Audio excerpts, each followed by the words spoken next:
Mawabwino ndi nthawi yankhani chokera kuno ku MBC ndipo muli ndine Simeon Boyce koma poyamba nayi mitu yake. Zotsatira zosatsimikizika za chisankho chapadera cha aphungu ndi makhansala chomwe chinachitika lachiwiri m'madera ena mdziko muno zayamba kudziwika. Nduna ya zachuma yati ikumana ndi apampando amakomiti osiyanasiyana a nyumba ya malamulo kuti amve maganizo awo pa ndondomeko ya zachuma. Ndipo banki yaikulu mdziko muno yalengeza kuti ndalama za pepala za 50 kwacha komanso 20 kwacha zisintha kukhala zachitsulo.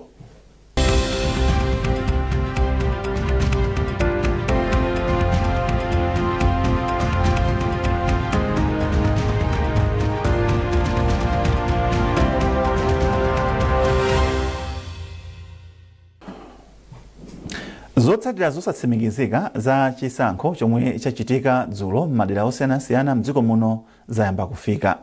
Pa madera anayi ndi mawadi asanu ndi anayi omwe anthu amasankha aphungu ndi makhansala, zotsatira zosatsimikizika za malo asanu ndi awiri ndi zomwe zadziwika.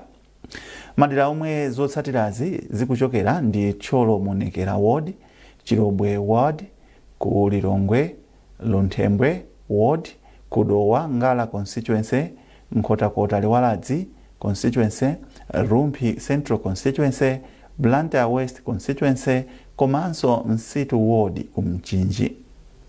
Olemba nkhani wathu Beston Simwaka ali ku ward ya Lunthembwe Kudowa ndipo akufotokoza zambiri. Kumene Blessings Chaguza amene anali oyima paokha apeza mavoti 1002. Gideon Joasa apeza mavoti 2331 amenewa ndi oyimira chipani cholamula boma cha DPP. Brian Khumbeni amene ndi oyima apeza mavoti 296. Rachel Mege achipani chotsutsa boma cha Malawi Congress apeza mavoti 353.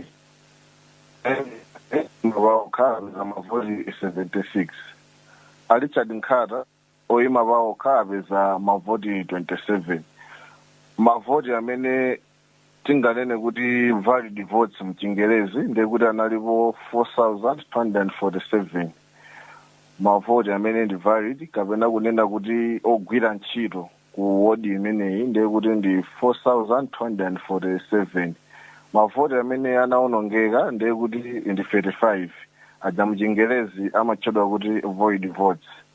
Ndipo total number of votes tikaphatikiza mavoti onse onongeka ndi abwinobwino kumeneko amakwanira 4282. Mavoti onse amakwanira 4282. Ndipo anthu amene analembetsa ndipo amayembekezeka kuponya voti ku ward imeneyi ndekuti analipo 16,918. Tibwerezenso kunena kuti chiwerengero cha anthu amene anaponya voti ndi chocheperako kuyelekeza ndi namba ya anthu imene alembetsa kamba kuti kuno Kudowa kwakhala kukugwa mvula masiku awiri amene apitawa, mvula imene inayamba dzana mpaka na dzulo lonse. Ndipo olemba nkhani wathu Wongani Mkonkholo ali ku Nkhotakota. Anthu onse amene amayembekezeka kuponya voti pa kudera limene la Liwaladzi ndi anthu almost 25,446. Mno dzulolo amachera kuti anthu amene anakwanisa kuti aponye voti dzulolo 11,168 ndi amene anakapezeka kuti anakaponya voti dzulo yosankha aphungu wadi limene la Liwaladzi. Pamavoti amene wa 11,168 anthu amene amapikisana nawo ndi anthu 6. Ndipo mavoti mamakati ngoti zotsatira zimene ndi zosatsimikizika pakadali pano zili motere ku dera limene. Phungu amene akuyimira chipani cha amenewa ndi Thoko Lunji iwowa akutsogola kumeneko masenters onse 30. Iwowa akutsogola ndithu ndi mavoti okwanira 4,742. Ndipo amene achiwiri awo ndi Aisha Silva iwowa ali ndi mavoti okwanira 2,946. pamene achitatu pala Zerita Tankulenji Banda iwo aso ndoyima paokha amene ali mavoti okwana 2,134. Kenako palino Alexander Chazia iwo ndi nawonso ndi oyima paokha iwo mavoti awo ndi 699. Pamene Overstone Kondowe amene ndi achipani cha Malawi Congress iwo ali mavoti okwana 508. Pamene Pascal Alfred Chitundu iwo ali mavoti 49.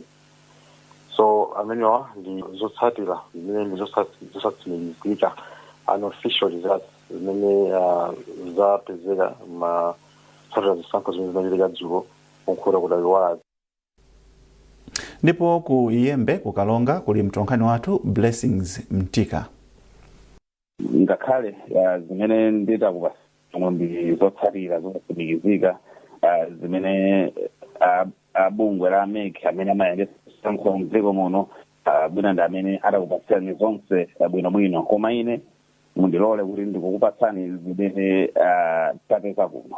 Anthu onse amene analembetsa kuti amene akuponya voti ku Iyembe ward anali 10,750 amene aponya voti kwa lero ndi 4,438. Votes anali 4,424. Vote amene sana bwino naonongeka analipo 14. Mundilole ndi patseni list yo.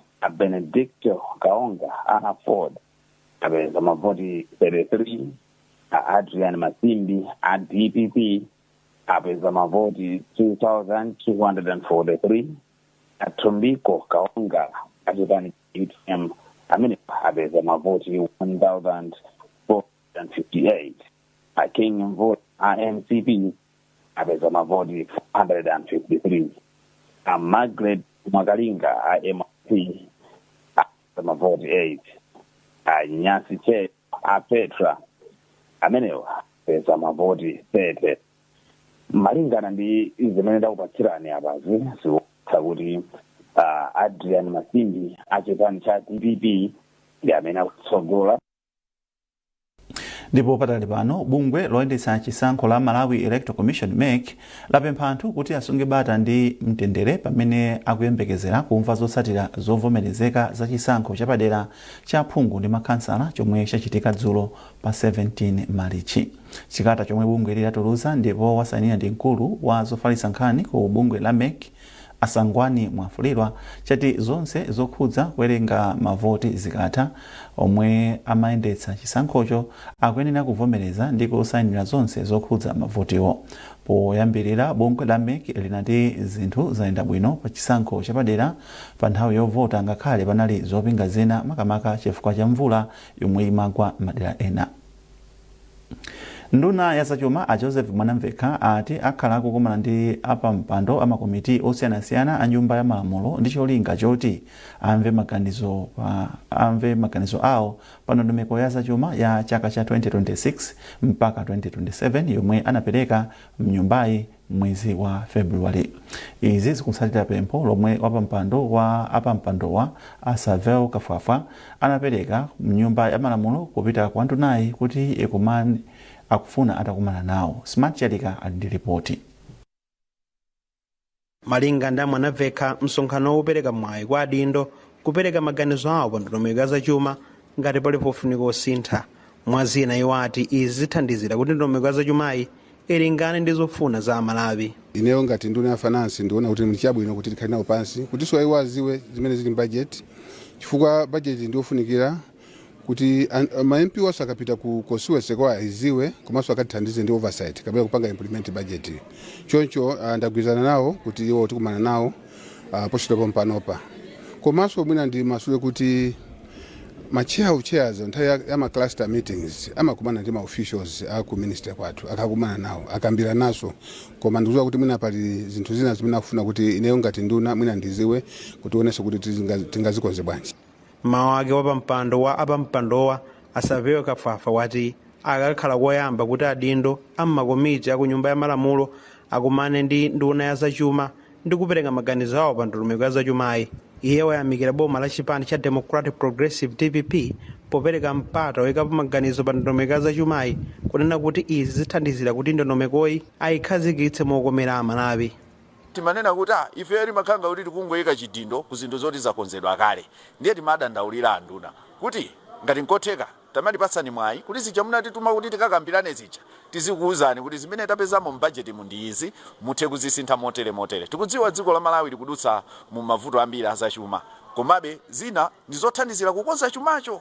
Ndiyeno tikufuna kuti ifeyo tikomunena nawo andunawo, komano ndasangalala chifukwa kwa nthawi yoyamba anduna avomera kuti akumana ndi macheya ama clusters wonse kuti tsopano auze zimene ifeyo tapeza kumene timakambirana kuja, ndipo zikhala kwa nthawi yoyamba mu mbiri ya Malawi kuti tsopano budget ija iwonetsadi kuti anthu amakakambirana.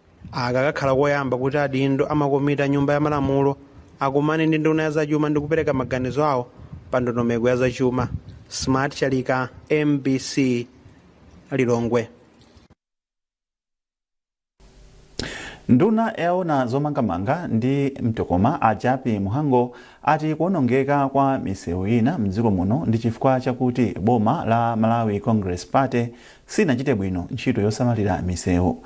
Muhango anena izi mnyumba ya malamulo pamene amayankha mafunso ochokera kwa aphungu okhuza zitukuko za misewu m'maboma osiyanasiyana. Tindiza mbiri mu ripoti ili. Boma lapita lija chifukwa choti makanika kuti likweze mtengo mafuta kuti apeze ndalama zokonza misewu kwa saka 4 misewu si makonzedwa. Izi anani naoka chikuti nani andifeyo yani anani naoka kuti azatikanika ndeve tabwera mboma passport sokulewa Professor Athapita Mutharika tabwera ku automatic fuel mechanism imene ndio imene mafuta amakwera oka ndimene market forces alili zimene zimapakisa kuti boma lizikani ndalama zokonza misewu nthawi zonse. Chicho pesa panapotamba kutolera ndalama za mafuta zija ndondomeko yamba konza misewu tiyamba kuyamba kwake tiyamba mvula ikatha nthawi ya mvula ndipo vuta kuti misewu tikonze komano pamene mvula ikupita kumapeto tiyamba kukonza misewuyo amene azikonza misewuyo tapeza kale makontrakti tasaina kale choncho mvula ikangodula komanso ndalama zikamba kulowa muona kuti mdziko muno misewu yambiri yamba konzedwa. President atituma kuti misewu imene yaonongeka tikonze pomafika 31 December. Komanso pamene tikonza misewu iyi tionetsa kuti misewu imene imamangidwa kale imene kumanga misewu imene dayamba kale kupitirire so pale bichita ime choncho misewu imene mdziko muno inamba kumangidwa kale nthawi ya 2014-2019 imene sanamba pakati yonse tikhala tikupitiriza kuti mdziko muno mukhale misewu yabwino. Nduna yoona za umoyo amadalitso Waloyi ati boma liwonetsetsa kuti azimayi oyembekezera akubereka mu zipatala zomwe ndi za ukhondo komanso zili ndi madzi okwanira. Waloyi alankhula izi mu mzinda wa Lilongwe pomwe amakhazikitsa kampeni yotchedwa nthawi yobereka. Zambiri mu ripoti ili la Mike Kalumbi. Polankhula pa nsonkhano Waloyi ati boma layika njira zosiyanasiyana kuti amayi oyembekezera mdziko muno apewe matenda omwe amabwera kwa amayi oyembekezera chifukwa cha kusowa kwa madzi komanso zipatala za ukhondo. Iwo ati boma liwonetsetsa kuti zipatala zonse mdziko muno ndi za ukhondo komanso zili ndi madzi a ukhondo. Ndi chifukwa chake nkhani iyo nena kuti tichitepo kanthu kuti mzipatala zathu zina zili zonse kwina kulikonse zikuyenekera zikhale ndi zofunikira za ukhondo pa chipatala monga ngati madzi, monga ngati matoilet abwino, monga ngati zipangizo zosukira, zipangizo zinzake kuti ma infections achepe mzipatala, azimayi azibereka bwino. Mawu ake mmodzi mwa akuluakulu ku bungwe la OTAED achandiwira chisi ati bungwe lawo linaona kuti ndi chanzeru kubwera ndi kampeni ngati njira imodzi yofuna kuchepetsa mavuto omwe amayi oyembekezera amakumana nawo chifukwa cha kusowa kwa madzi. Mano tinena kuti nkhani ya madzi abwino komanso nkhani ya mzipatala particularly ma maternity wings ndi nkhani yoti mwina tikanayithetsa ndikukupira kuti ndizotheka and kampeni cholinga chake nchoti tipange reach out tichite sensitize adindo ndi ena osiyanasiyana kuti tigwirane manja tonse tipange chinthu chimodzi zikhoza kutheka kuti 2-3 years time chipatala chilichonse mdziko muno chikhoza kukhala ndi functional water sanitation and hygiene systems. Kampeni yomwe yakhazikitsidwa ndi bungwe la OTAED mogwirizana ndi mabungwe ena monga Westnet komanso White Ribbon Alliance ichitika mpaka chaka cha 2028. Zochitika zina mu kampeni ndi kuphunzitsa anthu za ubwino okhala ndi zipatala za ukhondo komanso zomwe zili ndi madzi okwanira. Mike Kalumbi, MBC Lilongwe. Mukoni nkhani izi kuchokera kuno ku MBC tiyeni tikumbusanenso mitu yake. zotsatira zosatsimikizika za chisankho chapadera cha phungu ndi makhansala chomwe chinachitika lachiwiri m'madera ena mdziko muno zayamba kudziwika. Nduna ya zachuma yati ikumana ndi apampando amakomiti osiyanasiyana a nyumba ya malamulo kuti amve maganizo awo pa ndondomeko ya zachuma. Ndipo banki yaikulu mdziko muno yalengeza kuti ndalama za pepala za 50 kwacha komanso 20 kwacha zisintha kukhala zachitsulo.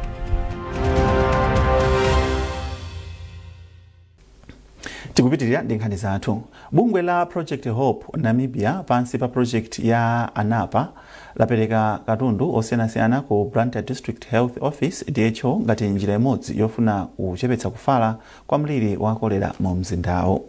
Katunduyu ndi monga klorini, mabeseni osambira m'manja komanso maposta ofalitsa uthenga wa momwe anthu angapewere komanso kuzindikira mliriwu. Oyang'anira ntchito ku Project Hope Namibia Arnold Kapachika akufotokoza zambiri. Poyambirira ife ngati a Project Hope Namibia timakhala ndi chidwi kwambiri kufuna kuonetsetsa kuti umoyo wa anthu wapititsidwa patsogolo. So pakatipa naona kuti vuto ya matenda a kolera linakula kwambiri mdziko muno.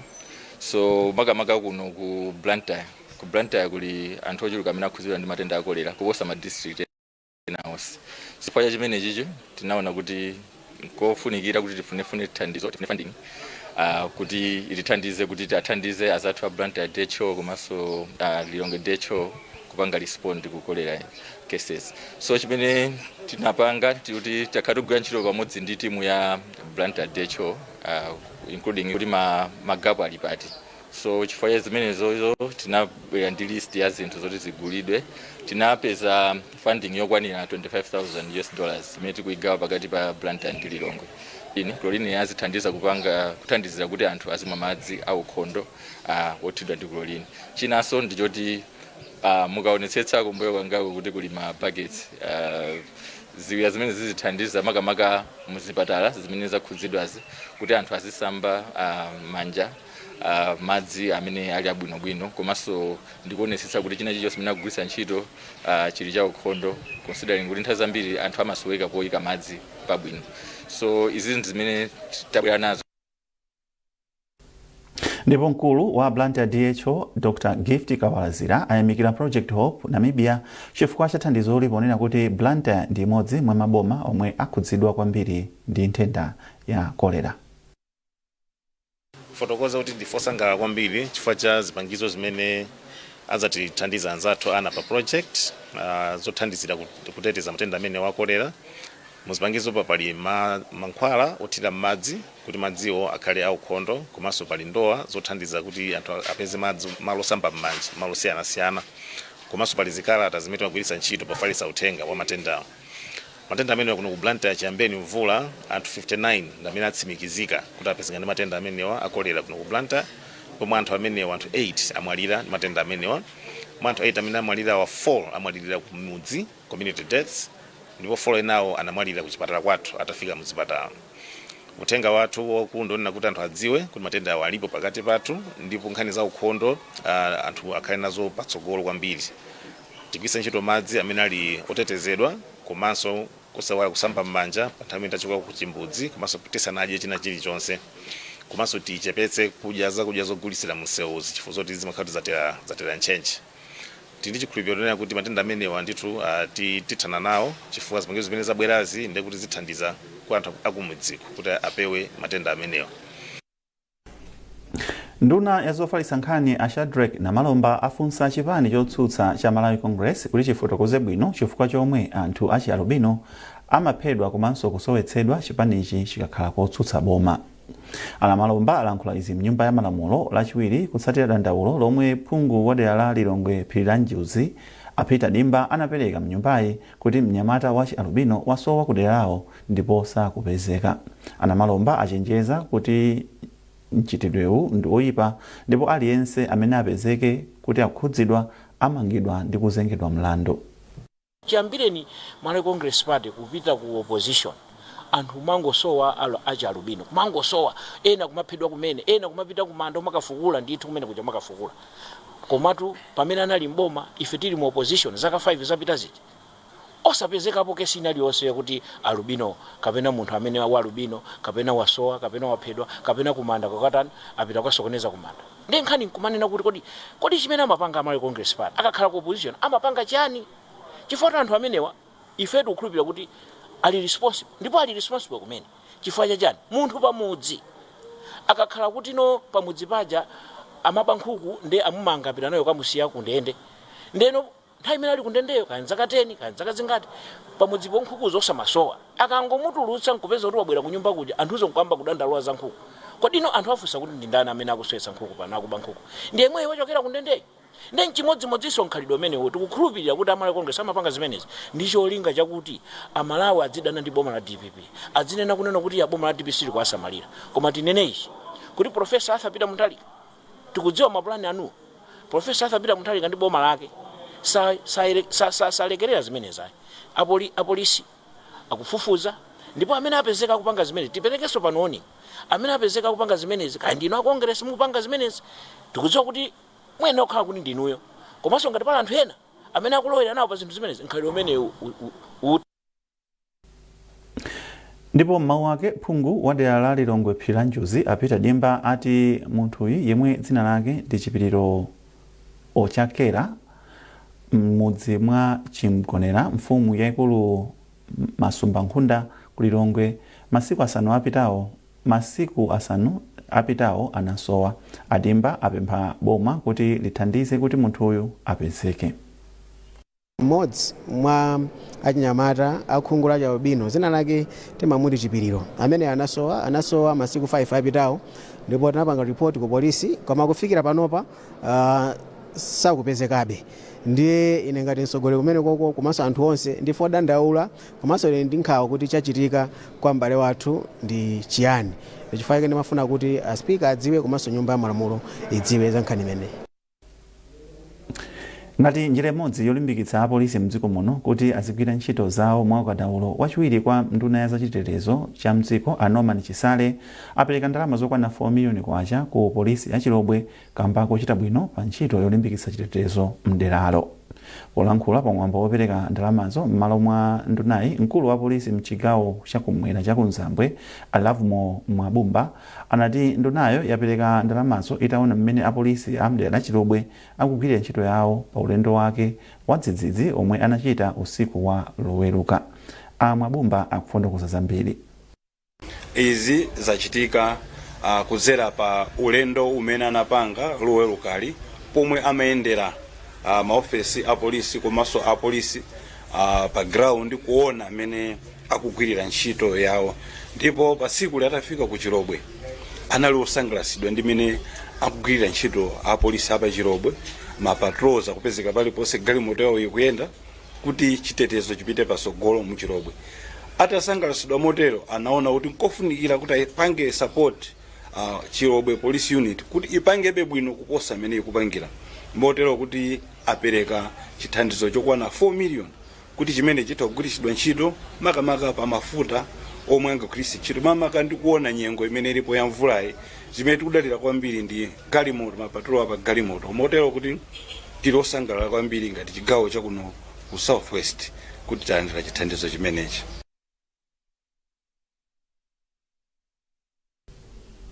Mawu ake mkulu wa polisi ya Chilobwe Francis Nserebo anayamikira thandizolo ndipo ati lithandiza kuthetsa ena mwa mavuto omwe polisiyo imakumana nawo.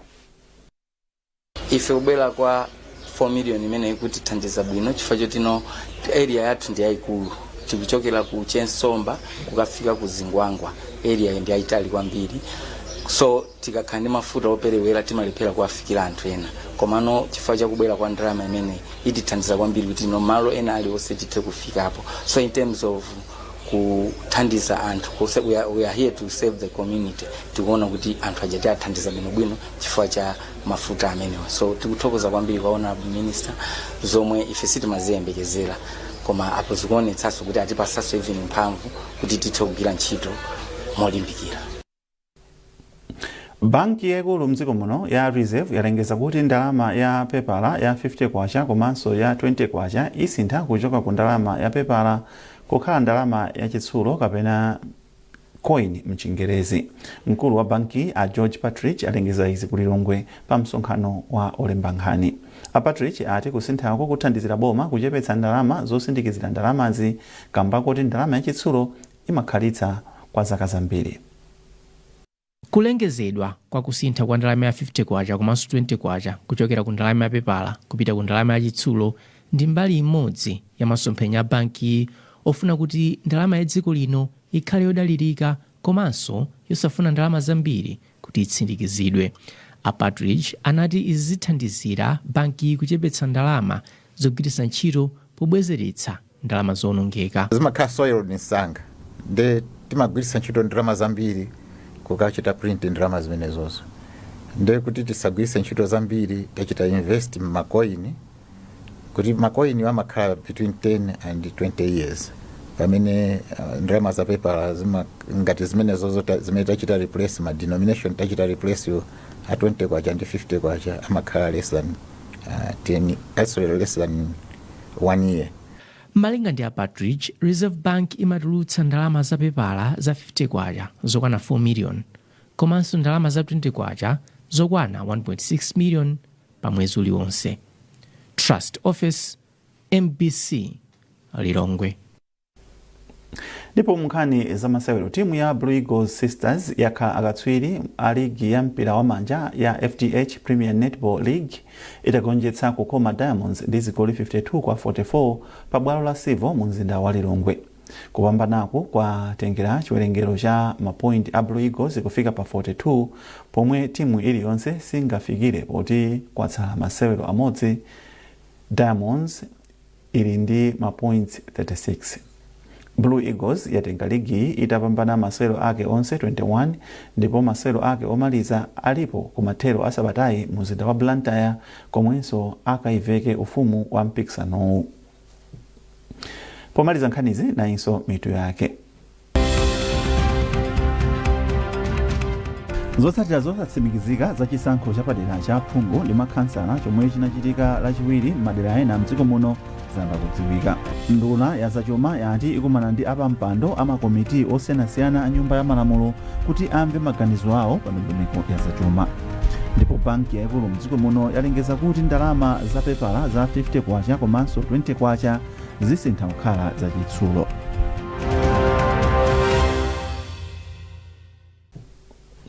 Mutapeza nkhanizi ndi zina zambiri popita pa mbc.mw kapena mbc digital pa Facebook, Instagram komanso X. Munali ndine Simeon Boyce ndikufunirani mmawa wabwino.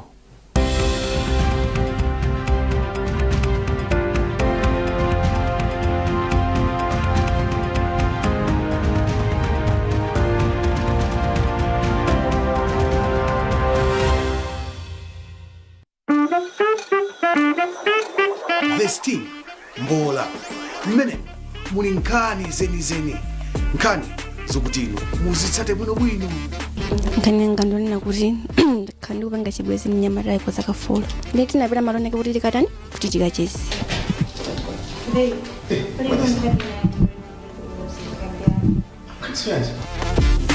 Mimi ndilo panga chibwezi sinapita kukaizesa magazi. Ulokonzeka kuti